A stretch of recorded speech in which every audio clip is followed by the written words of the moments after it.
Hi guys, James at RampantLionReviews again for you today with another beer review. For this one we are going to do the last in this little Trappist mini-series that I've been doing for you over the last week. So for this one we're going to go to the Netherlands this time, and there is only one of the original or older Trappist brews I should say is actually from the Netherlands. So for this one we are going to go to Brouwerij de Koningshoeven and we're going to have a look at one of the Trappe beers. So in the last 2 or 3 videos you've seen me review the Chimay Red, which is a Dubbel. You also saw me do the Vesma, the Triple. So we're going to sign off on the Trappe Quadrupel today. So this is a really nice style of beer. It's either between this or the Triple for my favourite Belgian style of beer. So this one comes in at 10% ABV, and as is the case with most of these Trappist beers, it is very highly rated. This is actually the first time I'm ever trying one of the Trappe beers. I've seen them around quite a lot, but because I see them so often I just actually haven't got around to trying them, but I do need to make the effort in the next little while to review some of the other ones as well. But I hope you enjoy my take on this beer, and I thought this would be a really good one to sign off on the series, and I really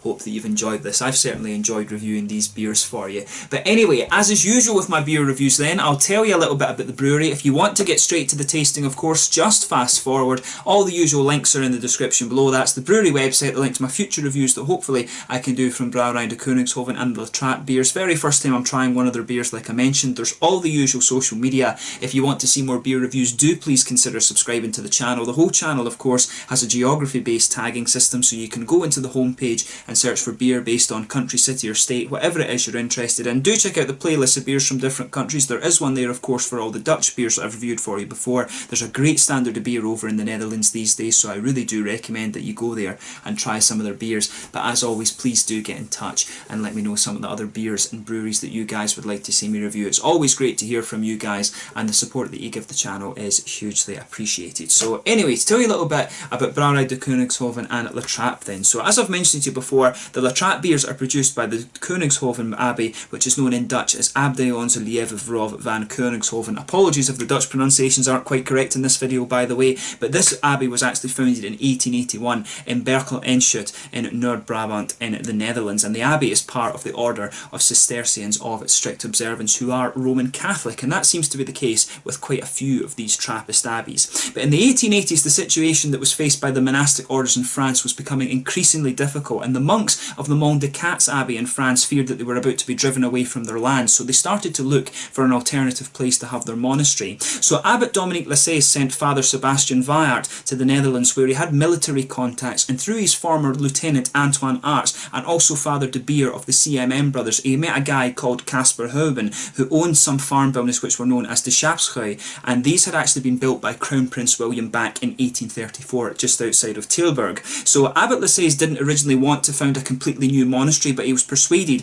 by Father Vaart, and then Heuben, of course, agreed to lease the property to them. So the early years of the monastery were very difficult at de Schapschuy, and the Tilburg brothers really helped them to kind of get their farmland cultivated and to really just establish the monastery itself. But a later abbot who was called Nevardus Schweikert, he expanded the farm, and this really didn't help the financial situation because he paid a big chunk of the money to Heuben, which really put the abbey in the sort of in really bad financial state actually. But as the son of a Munich brewer, he then decided to establish the brewery in 1884, and this really helped the financial situation of the community. So in 1890, Dom Wilbrordus Verbruggen was appointed as the first abbot of Koningshoeven, and then he began building a new abbey after the status of the monastery was raised to abbey in 1891. But this again threatened the financial position of the monastery, as did the establishment of 2 further refuge houses for religious communities from France, and this of course was the community of Zundert and also the Chamoux community as well, and these guys I think were actually driven off their land. So to solve these issues, a new abbot, Simon Dubisson, was actually appointed, and he did quite a few good things, but he wasn't as well liked by the monks as was hoped by the people higher up in the Catholic Church, of course. But in 1931, the 50th anniversary of the abbey was celebrated, and in 1937 the Koningshoeven Abbey was founded, and this was actually the first Dutch nunnery, and they of course were quite closely associated with the Koningshoeven Monastery or Abbey, or however you want to say it. But during the Second World War, several of the abbey's monks were actually captured and executed by the Nazis, but after the war a new abbot called Wilbrod van Dijk was elected, and he was the first one to be elected rather than appointed, of course. But the abbey has been doing very well ever since, under the guidance of a few abbots after that, and I believe it is still an election process that they use to choose the head monk, or the abbot as you would call him, of course. But really interesting history behind the actual monastery itself. But on to the brewery. As previously mentioned, the brewery was kind of established back in 1884, and they owned several bars and cafes around the local area. And for a period, their beers were actually brewed by Artois under licence, but in 1980 they began brewing for themselves again. But in 1999, due to the difficulty that the ageing monks were having just kind of running a brewery, they actually established a limited liability company as a subsidiary of the Bavaria Brewery to run the actual brewing operations. And this caused a dispute with the Trappist Association, who said this broke their rules as the brewery was a bit too commercialised. But in 2005, after a lot of research, an agreement was made with the Trappist Association whereby the monks would take a more active role in the brewery, and they were once again allowed to use the Trappist symbol on their beers. So these guys are quite an interesting one, and they are probably the most commercialised of the original Trappist brews. But from what I understand, they do donate quite a bit of their profits and things like that to charity, and that was one of the main reasons that they were actually allowed to kind of continue, or to resume, I guess you would say, using the Trappist logo. But yeah, it's supposed to be a really nice brewery and do some really nice beers, and this is going to be my first taste of one. So the other beers you can get from these guys, they have a blonde, a double, triple and a quadrupel, and which is this one here of course, and they also do the only Trappist wit beer as well, which is quite interesting. I maybe should have tried to get a hold of that one, but I thought the quadrupel would be a really nice one to review for you guys as part of the series. They do have a special oak aged version of this as well, which I believe comes out in big bottles, but there's quite a few beers that I need to review from Brouwerij de Koningshoeven and the Trappe range, so you will see those at some point in the fairly near future. But that's all you need to know about the Abbey and the brewery just now. As I always say, the links and stuff are in the description below, and you can have a look at those if you want. So yeah, let's actually get on to the tasting of this beer itself. So I'll just let you have a little look at the artwork again before we open up the bottle and have a taste of this one. But really nicely presented. The La Trappe beers, of course, are kind of distinctive because of this sort of window kind of label that they have on them, and they all have different colours of course depending on what beer it is. They also have all their own bottle caps as well, each of the different individual beers, and it says on the back here, La Trappe's strongest ale with its stunning amber colour has an intense yet mild flavour, malty sweet and pleasantly bitter, brewed with water from our own spring. And there you can see on the back just this little symbol in the corner here, authentic Trappist product. So yeah, 10% ABV this one, and it says on the back best before February of 2020, but really nicely presented. So we'll get this guy out and get on with the tasting then. Really looking forward to this one. And I should actually say thank you to Sam at Hippo Beers in Glasgow for this one, because she ordered a case of this in specially after I requested it, because this was one of the beers that was just really quite difficult to get actually for this series that I had planned, along with the Chimay Red. I just couldn't get a hold of them, and like I said, I wanted to go around each of the original, or the older 7 Trappist breweries and review the beers for you. I actually managed to get the Westvleteren Blonde over in Copenhagen. I thought that was going to be the Westvleteren one was going to be the most difficult to get, but it actually turned out to be one of the easier ones, which is unusual. But yeah, as you can see, this is poured a really nice kind of bright blood orangey amber colour. Just look at that. Not sure how well you can see that colour in the light. I'll just bring down this light and maybe let you see. Not sure how well that's kind of shining through, but it's a really nice dark kind of blood orangey amber colour. There's a frothy finger of a beige sort of creamy coloured head on this one, some big bubbles sticking towards the side of the glass and quite a few little ones just going up towards the bottom of the head there. But overall that looks like a really quite lovely beer. I always thought that the quadruples were quite a bit darker than that. I always thought they were a little bit more of a mahogany colour, but this one certainly does look really quite nice. So let's take a closer look at the aroma then and see how we get on. Oh yeah, that smells really nice. Yeah, this one's a lot more bready and banana-y than I was expecting actually. It's got this nice big sort of white bready kind of yeasty thing going on. You can pick up a little bit of that banana note in there and some of the really nice kind of spicy estery things that you get out of the Belgian yeast strains. That smells lovely, but there's a good bit of a kind of caramel character to this one. It's quite roasted as well. Not so much roasted, maybe more toasted than roasted, I would say. But it smells lovely. Just, as I always say, take a little bit of time and enjoy the aroma of your beer before you actually get stuck into it. But that smells really good. There's some kind of woody and nutty elements to this one. There's a wee bit of earthy hop in there and a little bit of herbal character as well, I would say. And there's some nice red fruity esters coming out of this. It's a little bit like a kind of dried fruit note as well. Definitely some red fruity esters, some kind of raisins and plums and stuff like that, but there's also a little bit of a kind of almost dried apricot-y note or something like that to it as well, or a datey sort of flavour. It smells quite cakey, to be honest, like a fruit cake. But it smells lovely, so as I said, just take a little bit of time and enjoy the aroma of the beer. This is always half the experience when it comes to craft beer. There's so much kind of joy to be taken out of this, and whiskey and things like that. But yeah, it smells really good. Just take a bit of time and enjoy that aroma. This one's a lot more kind of banana-y and banana-y than I was expecting. I'm always used to the quadruples being really dark and caramelly and woody and things like that. And it does have that element to it, but it's certainly a lot more kind of banana-y and yeasty than I quite remember the quadruples being. So yeah, just enjoy that for a little bit. But let's actually get stuck into this beer then. So this one is the Trappe Quadrupel from Brouwerij de Koningshoeven in Noord-Brabant in the Netherlands. Let's get stuck into this beer, the last one in this little Trappist series that I've been doing for you. Proost.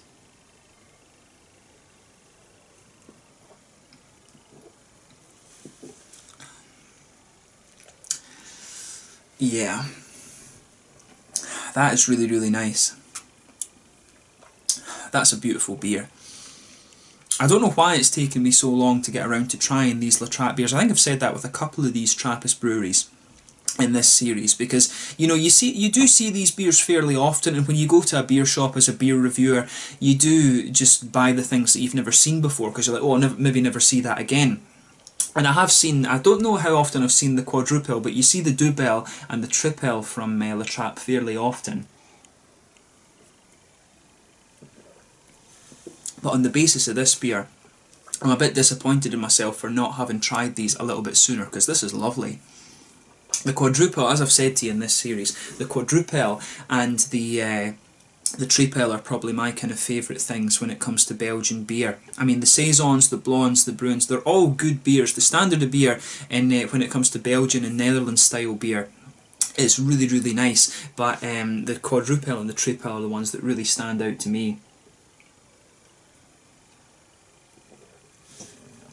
But that's such a nice beer. So as I always say, just take a little bit of time and sugar the beer around your palate and let your whole mouth adjust to the flavour before you start analysing it too much. But this is lovely. So yeah, in the middle of your palate you've got this nice kind of bready base. It's a little bit of a kind of a sort of brown bready kind of base. It's got a little bit of that kind of whole grain sort of sweetness to it. On top of that you start to get the richer kind of boozy caramel notes to this one. It's quite a light caramel, I would say, in this, and there's a little bit of a honey flavour as well. You can feel that almost kind of honeycomb, slightly biscuity flavour coming out of this beer. But that's obviously covering a lot of the boozy flavours. I mean, the booziness of the beer. At 10% you do get a little bit of alcohol warmth out of this.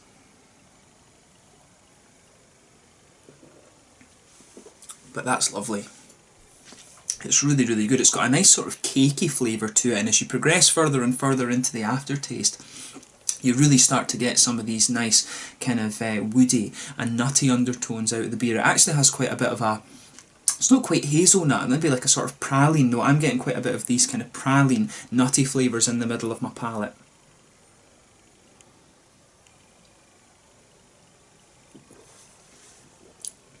But that's really, really nice.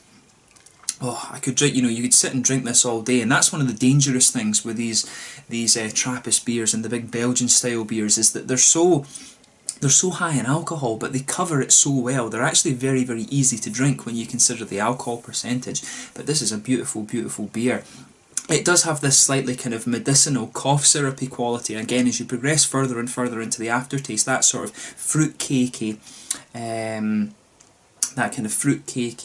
medicinal quality to this beer just lingers in the middle of your palate, but it's really, really quite nice, this. In the back corners of the palate, there's a wee bit of earthiness there from the hops, and as you come further forward, it feels very, very smooth, and it's slightly herbal. You can get a little bit of a floral quality on the front corners of your palate, and as you go round the very front curve of your tongue, there's a nice, slightly lighter, grassy note to the beer.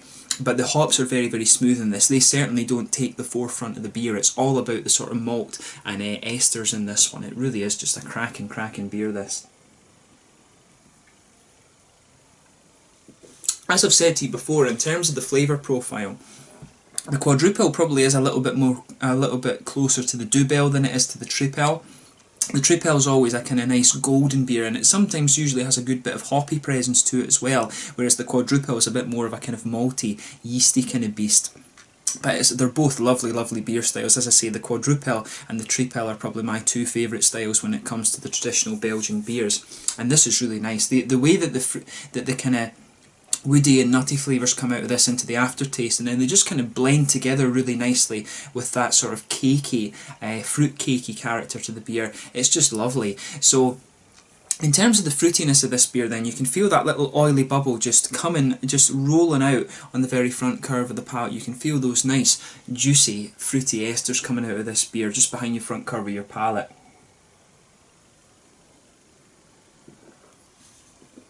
So with this one, it's got a nice sort of there's a kind of really rich figgy character to this one. There's a wee bit of these kind of dried apricot and maybe dried peachy flavours coming out of this. It's got a lot of a dried fruit character behind the front curve of your palate, but as you go further and further into the aftertaste of this one, you start to get a little bit more of a kind of red fruity ester out of it. It does have a little bit of that kind of plum raisiny sharpness, and I do know that when you age these quadrupels a little bit more, the red fruity character starts to take over rather than the lighter kind of dried tropical fruit thing that you can get. But this is absolutely lovely, because I think the last quadrupel I might have had, or beer that was close to the quadrupel, was the Westvleteren 12, and that was really nice. It was a lot more kind of red fruity than this, and the malt, the caramel malt, was a little bit darker. As I said, this is a bit of a lighter, kind of sweeter caramel that you get out of this. But it's absolutely lovely. I certainly would not hesitate to drink this beer again. If you get the chance to try this, I highly recommend that you do, and I think this is probably one of the harder beers to get when it comes to the Trappe series. You can actually see, I forgot to point that out to you, you can see the lovely work on the glass that they've put on the side of the bottle there. So it says Trappist on the side, and then you've got this nice kind of medieval shield thing. I really do like how they've done that actually with this, and I think all of the La Trappe beers have that, but I definitely want to try their Triple and their Double now and just see how we get on with that. But this is a cracking beer. I just love the thing that's quirky about this one for me is the woody and kind of nutty flavours, and how that goes together with these nice cakey flavours, and then it's just got that lighter caramel rather than being the sort of darker, more bready thing. It really does lean towards the caramel and cakey side of things for me, this quadrupel. So it's all about what you like yourself as an individual. As I always say, beer is quite subjective. In terms of the mouthfeel of this one then, it's definitely a full-bodied beer. There's no two doubts in my mind about that. But that is lovely. The carbonation on this one is actually very smooth, and that's one of the things, as I've said with some of the other beers in this series, the Belgian beers can tend to have quite an active carbonation to them compared to the likes of the German or the English traditional beers. This one for me is smoother than any of the other ones that I've tried in the series. It's got a nice, just big oily mouthfeel to it. The malt base is really quite sweet. It does have a little bit of a toasted character, and you can feel it get a little bit darker as you progress further and further into the aftertaste of the beer. The hops are very, very smooth, and there's a nice kind of juicy, fruity character to this one as well. But overall, it's an absolutely beautiful, beautiful beer, and I highly recommend that you have a go at this one if you get the chance. So I think that's a good way to kind of sign off on this beer and to sign off on this little Trappist mini-series. It's been really cool to go through the Double, the Triple, and also the Quadrupel now, and just kind of really get an idea of what the difference between these styles is, because I did know roughly what they were, but when you try them fairly close together, you really start to increase your knowledge a little bit of what the differences are. But this has been a lovely, lovely beer, and it's been a really fun series to film for you. So I hope you guys have enjoyed it. As always, I hope you've enjoyed my take on this beer as well. Do let me know your own thoughts on this one in the comment section below, and let me know what your favourite beers are from the La Trappe range as well, and hopefully